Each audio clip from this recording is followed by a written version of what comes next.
Welcome back. Stasa23 here, back again with some knife therapy. And before I get started, I'd like to say thanks to Bestech, who provided some knives for our pass around. And I'm the first one. And some of these are prototypes, and some of them haven't yet hit the stores. But this one right here, I think is going to be the one that's going to hit stores before the rest. So we'll get started with it. And this guy is the BT 1804 Sky Hawk. And I'll tell you what, if you've been following my channel a while, you know I love that blade. Got that harpoonish clip point, absolutely gorgeous. Bestech has been very, very receptive to our comments and suggestions. So like I always say, if you have any suggestions, leave them down in the comment section. They do read our comments, and they fix things. For instance, they're going to start doing away with the bead blasting. It's either going to be satin finish or stonewash finish. They're also, as you can see, they took the name of the knife off of the blade. It's going to be on the box only. And they also are going to shrink the S35 VN down just enough to try to keep it somewhat sterile, kind of like we does. And they're also thinking about taking the Bestech knives off and just having the logo. So just really cool that they've listened to our suggestions. So what I think about the Sky Hawk, just the first impressions: comfortable in hand, good action. Nice snappy action, just like all their actions. You got a nice sharpening tool, executed good. You got a really nice milled area right here. It's very comfortable to disengage this lock bar. Very, very nice. You have a landing pad for your finger. You have some decent jimping up there. Reverse grip is somewhat comfortable, but you do have this dual lanyard post right here. I'm not really a lanyard fan, but for all you lanyard people out there, you know, there you go. Titanium back spacer. Nice consistent anode. My oils in my hands are kind of messing with it. You have this nice inlay of carbon fiber, satin finish. They do a good job of that. And another thing that we have to look forward to from Bestech that they talked about at Blade Show is bringing us some knives in micarta. And I don't know about y'all, I love micarta. I can't wait to see what they do with that. They got some samples from a vendor at Blade Show, and we should see that pretty soon, or at least a sample of it. I like how they did this. Look at this milling going this way, milling going this way. You got all kinds of nice milling feats here. You got that new pivot. Nice titanium pocket clip, good retention. There you go. So that's the first one. That is the Sky Hawk. Next one is they're diving into the smaller knives, more compact, because a lot of their knives were full size, besides the Goblin and the Imp and those micro knives. And the first one is the Mini Emperor. This is one of their first models. A long time ago, when they first got started, they had the full size version. And this one is a I don't want to guess, I think it's a 3-inch blade, which, you know, makes it legal in a lot more areas. Let's see. Well, this one's a 3 1/8. That's something that I definitely am going to suggest to them, just so it keeps that legal requirement, shrink it down to 3 inches, because that eighth is just, you know, you got a cop that wants to be rude, and 7 1/4 inches overall, with a grip area of about 3 1/2 inches. So definitely cool knife, very comfortable. Like I said, just an 1/8 inch off that blade, and this is a prototype. You can tell between the prototypes and the ones that are in production. See, you have the S35 VN on this guy. This one doesn't, because it's just a prototype. This, you know, it's got all the same bells and whistles as the large Emperor. Very snappy action on this guy. There you go. And let me get you a couple of size comparisons. I'll go back to the other one. This is it next to the Rat Model 2. So almost identical in size. It's a little bit bigger. That's why I say they should shrink this blade down just a little bit to about that size. And let's go on. Well, let's go back to the Sky Hawk. Get a quick size comparison of this guy. I got a few of these. That's why I'm trying to go through them as fast as I can. So it's about the same size as this Kaiser SLT. If you have the SLT, you'll know around about how big this guy is. And let's see, I have one more knife for comparison. The Wright P801. So as you can see, the Wright is a little bit, about a ½ inch shorter than the Sky Hawk. There you go. Next knife up to bat is one that I thought was like a keychain knife, and I'll say why in a second, but I'm really impressed with this guy. I like it a lot out of all the little smaller knives, and this is the Parrot. This guy is going to be an S35VN. Not sure the price points on any of these. This big one I would guess is probably in the $200, like the rest of their models like this. So don't quote me on that though. But I thought this was a keychain knife because they had this loop right here. So I thought it was a lot smaller than it actually is. You can get a nice 3-finger grip, and then you can get that full 4-finger grip when you choke up, kind of like they did on the Goblin. You got that cool dagger grind.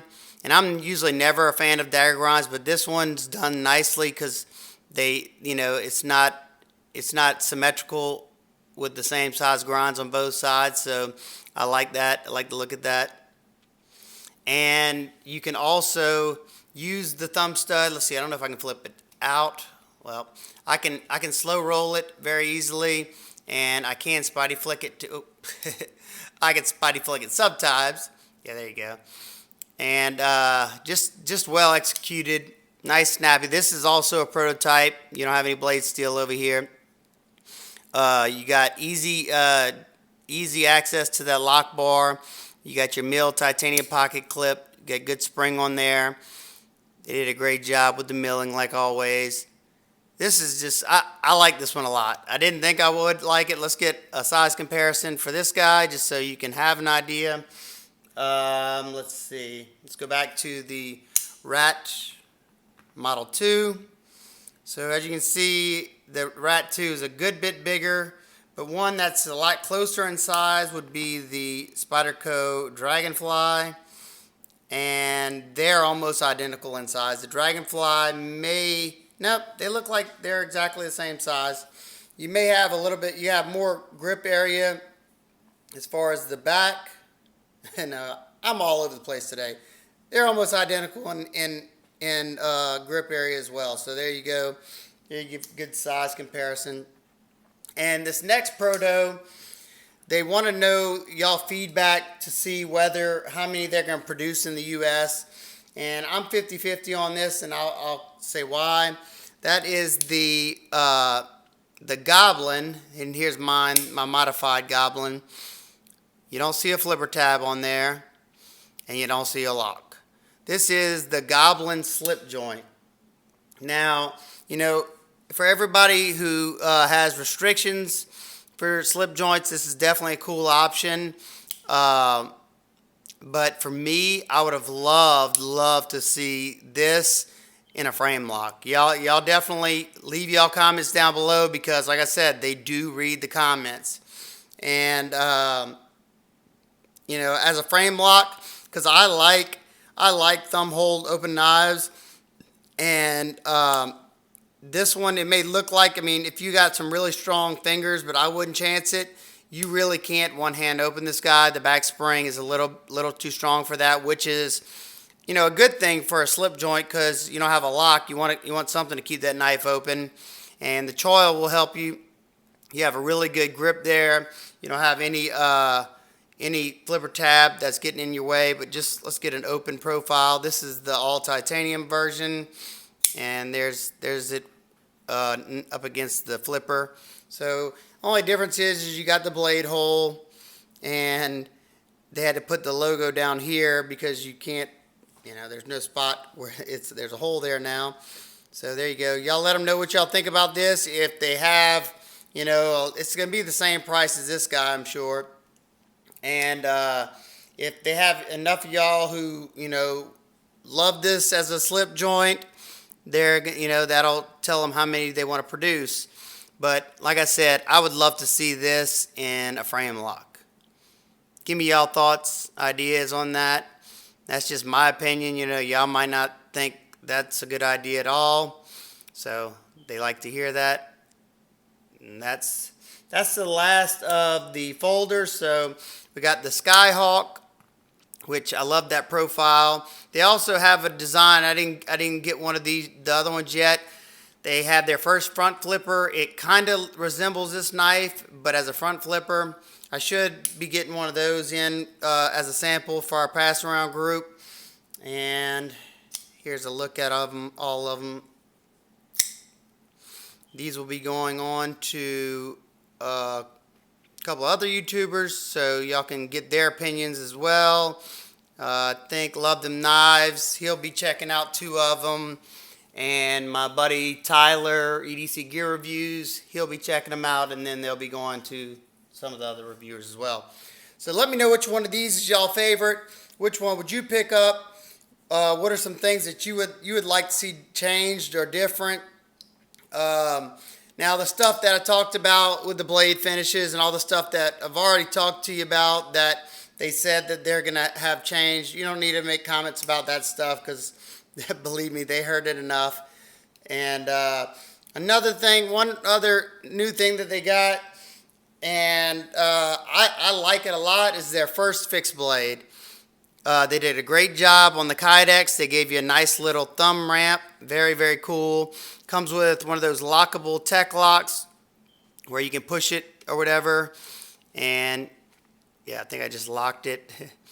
Yeah, I don't use tech locks that often, but there you go. Hook it onto your belt and you can mount it in any position that you'd like. Like I said, you got a nice thumb ramp right there, nice positive retention. And check that blade shape out. This is a big old slab of D2 steel. It is a hefty knife because you got a full tang, and I'm guessing this is the only skeletonized portion of the knife. This is a prototype as well. There's your balance point. Feels very nice in hand. Those choils feel good. I love that nice upswept blade. I think this would be a great skinner. Not sure how well that would be with the D2 steel, but you know, as long as you keep it oiled, I mean, you know, with a food grade safe oil, you should be fine. Got some nice G10 slabs. You got your lanyard pin. The G10 is contoured around the sides, so you got a nice comfortable grip there. These 2 fingers lock in there, and then you got this little swell. So I wear a medium-sized glove, and I get a nice grip. I got a good bit hanging out, so I could choke back here, but I'm pretty far from the cutting edge. So you know, my natural hand position would be right here. And like I said, this is a proto as well. I don't know if this is one that, you know, they plan on making anytime soon. They just debuted it at Blade Show 2018, and I just want to get y'all opinions. Y'all let me know what y'all think about this one. Like I said, I'm not sure the price point on this guy. I would guess around 70 bucks. Don't quote me on that though. Just a cool piece. I love, you know, that's one of my favorite blade shapes, you know, that upswept blade, clip point, all that's just awesome. You got that nice attenuated swedge going there, so you get a decent point for piercing. That's just Kydex on there. And you get a nice positive click. No rattle whatsoever. Very, very nice, especially for their first dive into the fixed blade market. Very nice. All right, guys and girls, like I said, let me know what y'all think of these protos and soon to be on the market knives. I want to know what y'all favorite is. Like I said, this one I think surprised me the most. Nice and functional. They do a great job on their smaller knives. You know, you hear a lot of companies say the smaller the knife, the harder it is to make, and I can believe that. This one is really comfortable. if you own the Goblin, you kind of understand what I mean by that. That forward chaw just makes it really comfortable and locks you in really nice. This is probably my favorite of the three, just because I have that nice. I got a really nice grip on it. Kind of reminds me of the small Sabenza, maybe a little bit bigger. You got the bigger blade on there. I like that classic blade shape. I don't know how I feel about the Celtic symbol looking thing right there, but you know, that's not, that wouldn't stop me from buying the knife. And of course, this guy, y'all know I love that blade shape. So also I picked up a grill today on Instagram, and hopefully it'll be here Monday or Tuesday. So y'all guess in the comments what it is, and if you win, you get an attaboy. All right, guys and girls, hope y'all enjoyed this. I'm definitely interested to read y'all comments down below to see what y'all think about all these knives. And stay tuned. I got a bunch of more first impressions videos. Y'all forgive me. I'll probably be doing more back to back like I've been doing, mainly because I got all those Blade Show knives that I want to give y'all my first impressions, being that they may fall back on the wayside, you know, while I'm carrying them for review. And I have a whole bunch of other stuff in the pipeline, other reviews on some pass around knives and stuff like that. So y'all just bear with me. And if you like this video, please give it a big thumbs up. Share it with all your friends and family and your social networks. If you like my videos in general and you're not already, hit that subscribe button. And while you're at it, hit the bell button on side of there, because YouTube likes to hide videos sometimes and you don't want to miss any content. I'm creeping up on the 2,000 subscriber marker, and when I do hit that marker, I got some cool stuff in the plans. One of the prizes, I don't know what, you know, first, second, third, but one of them is going to be a customized, made by me pry tool / bottle opener. If you follow me on Instagram, you know what I'm talking about. So that'll be one, and I'll probably do a customized knife because I got some anodizing equipment coming from my good buddy LTK. So a lot of cool stuff coming up in the near future. Hope everybody's having an absolute wonderful day, and I'll see you next time. Peace.